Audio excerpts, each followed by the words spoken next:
కార్తీక పురాణము ప్రథమవ అధ్యాయం. శ్రీరాఘవం దశరథాత్మజమప్రమేయం సీతాపతిం రఘుకులాన్వయ రత్నదీపం ఆజానుబాహుమరవిందదలాయతాక్షం రామం నిశాచర వినాశకరం నమామి. శుక్లాంబరధరం విష్ణుం శశివర్ణం చతుర్భుజం ప్రసన్నవదనం ధ్యాయేత్ సర్వవిఘ్నోపశాంతయే. శ్రీవాగ్దేవీం మహాకాళీం మహాలక్ష్మీం సరస్వతీం త్రిశక్తిరూపిణీమాంబాం దుర్గాం చండీం నమామ్యహం. ఆదిత్యాయ చ సోమాయ మంగళాయ బుధాయ చ గురుశుక్రశనిభ్యశ్చ రాహవే కేతవే నమః. ఆపదామపహర్తారం దాతారం సర్వసంపదాం లోకాభిరామం శ్రీరామం భూయో భూయో నమామ్యహం. శ్రీరామచంద్ర భగవానుని దయవలన పూర్వకాలములో ఒకమారు మహర్షులైన సౌనకాదులు సూత పౌరాణికుణ్ణి చూచి, ఓ మహాత్మా, మాకు కార్తీక మాస మహత్యం వినాలనే సంకల్పం కలిగింది, దయతో చెప్పమని అడిగారు. సూతుడు వారి కోరికను మన్నించి సంతోషంతో ఈ కార్తీక మాస మహత్యాన్ని పూర్వం జనక మహారాజుకు వశిష్ఠుల వారు, నారద మహర్షి బ్రహ్మదేవుడు, పార్వతీదేవికి పరమేశ్వరుడు, లక్ష్మీదేవికి శ్రీమన్నారాయణుడు ఉపదేశించారు.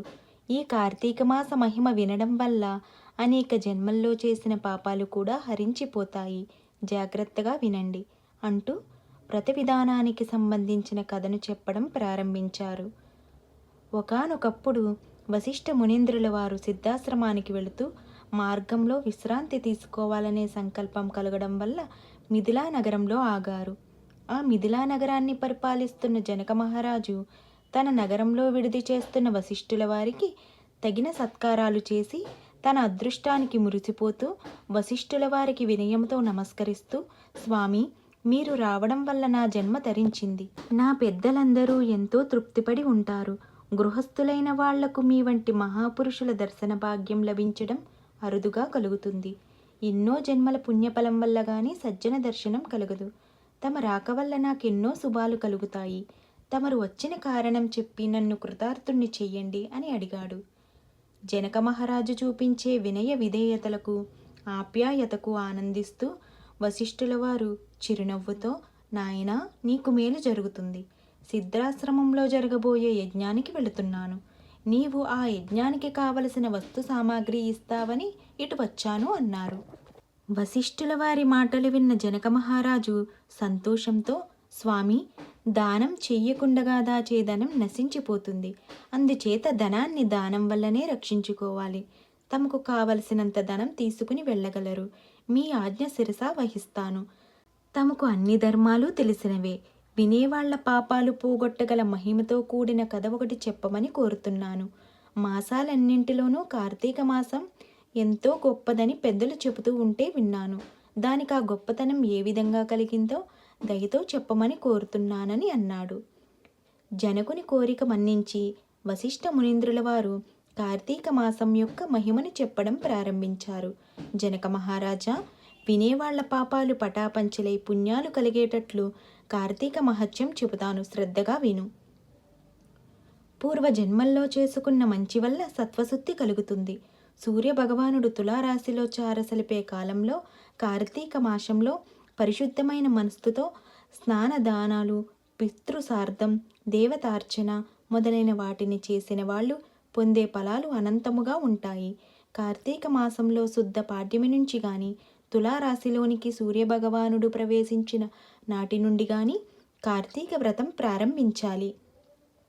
సూర్యోదయం వేళలోనే కార్తీక స్నానం చేయాలి. స్నానానికి సంకల్పం చెప్పుకునేటప్పుడు, ఓం దామోదర, నేను చేయబోయే ఈ కార్తీక వ్రతం నిర్విఘ్నంగా నెరవేర్చు తండ్రి అని నమస్కారం చేయాలి. నిర్విఘ్నం కురుమే దేవా దామోదర నమోస్తుతే అని సంకల్పించాలి. సూర్యుడు తులారాశిలో సంచారం చేసే కాలం 3 లోకాల్ని పావనం చేసే గంగామాత అన్ని ప్రదేశాలలోనూ ద్రవ రూపంలో నిండి ఉంటుంది. ఇటువంటి తులామాసంలో నీటితో కూడిన గోపాదమంతటి చోటున కూడా శ్రీమన్నారాయణుడు ఉంటాడు. గుంటలు, చెరువులు, బావులనే భేదం లేదు. ఇటువంటి పవిత్రమైన కార్తీక మాసంలో హరినామస్మరణ చేస్తూ కాళ్ళు చేతులు కడుగుకుని ఆచమనం చేసి పరిశుద్ధత పొందాలి. ఇంద్రియాల్ని అదుపులో ఉంచుకోవాలి. కాలభైరవుల ఆజ్ఞ తీసుకుని మొలబంటి నీటిలో దిగి స్నానం చేయాలి. స్నానం చేసి స్నానాంగ దేవర్షికి పితృదేవతలకు భక్తితో తర్పణాలు విడవాలి. ఆగమార్షణ సూక్తాల్ని జపించి ఆ నీటిని బొటన వేలుతో కలియబెట్టుకుని గట్టుకు చేరుకుని యార్గ్యాలు ఇవ్వాలి. గట్టు ఎక్కే ముందు 3 దోసిళ్ల నీళ్లు గట్టు మీద పోయాలి. తరువాత కట్టుబట్టను విడుచుకుని 6 మార్లు ఆచమనం చేసి పొడిబట్టతో తల తుడుచుకోవాలి. తలను తడిబట్టతో తుడుచుకోవడం దోషం అవుతుంది. తల తుడుచుకున్న తరువాత మడిబట్టలు కట్టుకుని దైవనామస్మరణ చేస్తూ బొట్టు పెట్టుకుని భగవంతుణ్ణి షోడశోపచారములతో పూజించాలి. అర్హత ఉన్నవాళ్ళు ఈ పూజకు ముందు సంధ్యావందనం, ఆర్ఘ్యప్రదానం, అగ్నిహోత్రం, బ్రహ్మయజ్ఞ, వైశ్య దైవాల్ని ఆచరించిన తరువాత పూజకు పూలు కోసుకుని తెచ్చుకోవాలి. అర్హత లేని వాళ్ళు మడిబట్టలు కట్టుకుని బొట్టు పెట్టుకున్న తరువాత పూలు కోసుకుని తెచ్చుకోవాలి. పూజ అనంతరం భక్తితో పురాణాన్ని చదువుకోవడం కానీ, చదువుతూ ఉంటే వినడం కానీ చెయ్యాలి. ఇంటికి వచ్చిన తరువాత దేవతార్చన, అతిథి పూజలు చేసి బంధుమిత్రులతో కలిసి భోజనం చేసి తరువాత 2 మార్లు ఆచమనం చేయాలి. మధ్యాహ్నం దాటిన తరువాత పురాణ శ్రవణము చేసి సాయంకాలం సంధ్యావందనాది కార్యక్రమాలు నెరవేర్చుకున్న తరువాత ప్రదోష సమయంలో విష్ణు ఆలయానికి కానీ శివ ఆలయానికి కానీ వెళ్ళి దీపారాధన చేసి భక్ష్య భోజ్యాదులతో స్వామిని పూజించి నిర్మలమైన మనసుతో తనకు వచ్చిన స్తోత్రాలు పఠిస్తూ మౌనంగా భగవద్ధ్యానంలో మునిగి ఉండాలి. ఈ విధముగా కార్తీక మాసం నెల దినాలు చేస్తే వ్రతం పూర్తి అవుతుంది. ఈ వ్రతం చేయడం వల్ల జనన మరణ రహితమైన మోక్షం లభిస్తుంది.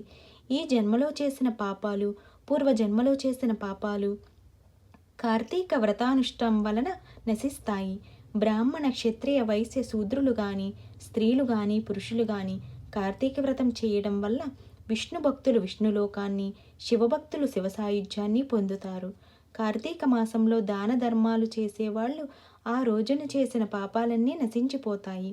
వ్రతం పూర్తి అయిన తరువాత యథాశక్తి అన్నదానం చేసుకోవడం శ్రేయం. ఇది శ్రీ స్కాంద పురాణ అంతర్గత కార్తీక మహత్యమందలి 1వ అధ్యాయం సంపూర్ణం.